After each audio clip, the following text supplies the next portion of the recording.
From Colombo to Almora, Swami Vivekananda's powerful call to India. Introduction: The return of a hero. Picture this: 1897, Swami Vivekananda, the fiery monk who made the world sit up and listen at the Parliament of Religions in Chicago, was coming back home. India was waiting for him with open arms, eager to hear what he had to say. And when he spoke, his words weren't just speeches, they were a wake-up call. His lectures from Colombo to Almora were more than just talks on religion. They were filled with passion, urging Indians to rise up, take pride in their roots, embrace modern knowledge, and work for a stronger, united nation. His message was simple: India has a glorious past, a rich spiritual heritage, but that alone is not enough. It's time to take action and build a better future. 1. Hinduism, a living, breathing tradition.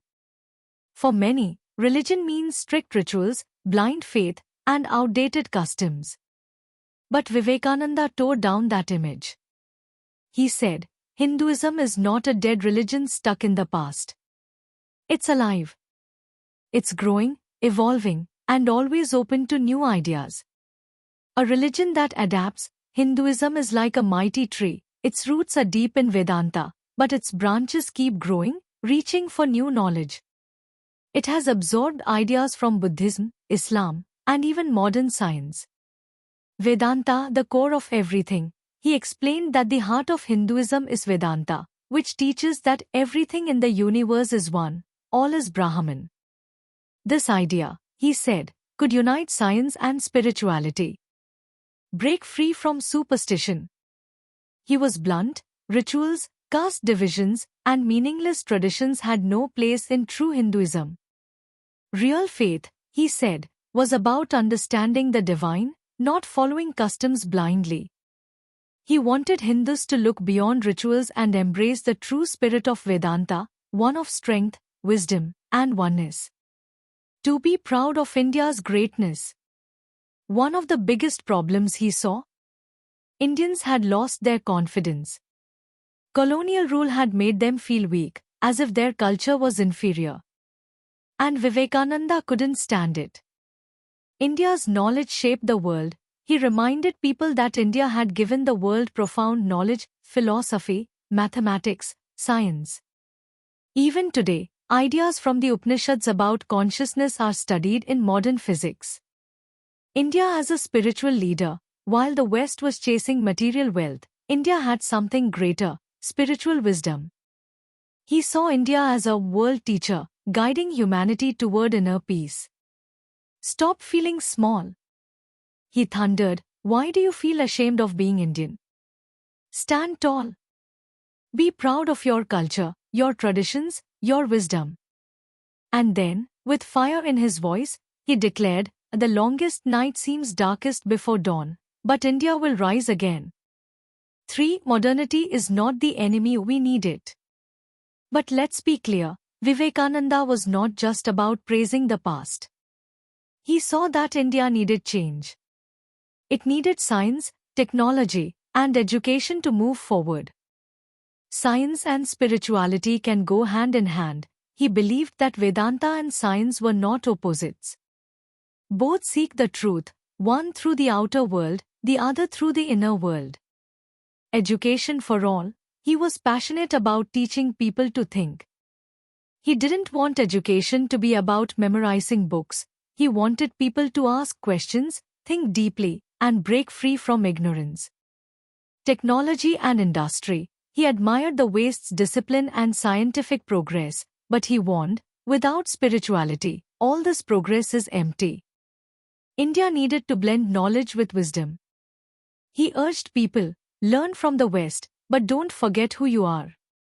4. Real spirituality means serving others. For Vivekananda, being religious didn't mean sitting in temples all day. It meant helping others, fighting injustice, and lifting up the poor. Caste should not divide us. He strongly opposed caste-based discrimination, calling it a distortion of Hinduism. He believed that no person is superior or inferior by birth, only by their actions and character. Educate women, empower the nation, he was clear. India's downfall happened because women were not given equal status. He urged, educate your women, empower them, and see how fast the nation rises. Service to humanity is service to God. Inspired by his Guru Sri Ramakrishna, he taught that helping the poor, feeding the hungry, and educating the illiterate is the highest form of worship.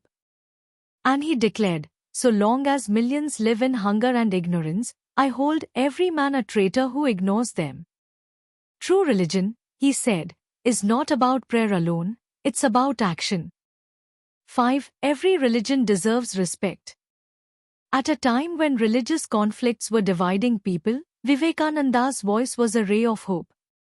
He believed in unity, in seeing all religions as different paths to the same truth.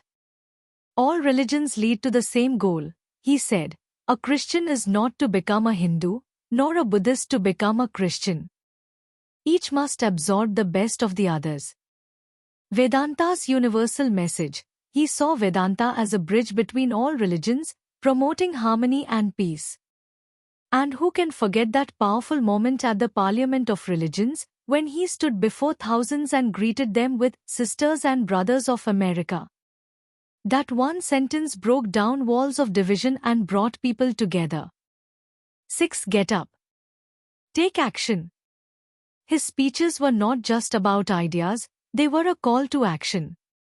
He urged young Indians to be strong, disciplined, and fearless. Strength is life.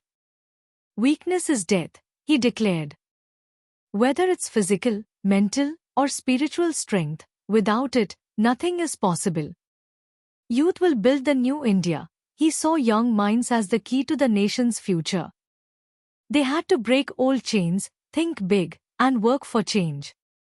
Practical action is the key, building schools, hospitals, helping the needy. This is what would transform India. Not just words, but real, concrete actions. And then, his most powerful message. Arise, awake, and stop not till the goal is reached. It wasn't just a slogan. It was a battle cry. A call to every Indian to wake up and shape their destiny. Conclusion: why his words still matter. Even today, Swami Vivekananda's words burn with truth. His vision of India, strong, wise, modern yet rooted in tradition, is exactly what the country needs. His Ramakrishna mission still carries forward his work, building schools, hospitals, and serving the needy. His teachings continue to inspire leaders, thinkers, and ordinary people to rise above mediocrity and make a difference. In a world divided by religion, greed, and selfishness, his message of unity, service, and self-confidence is more relevant than ever. The question is, are we ready to listen?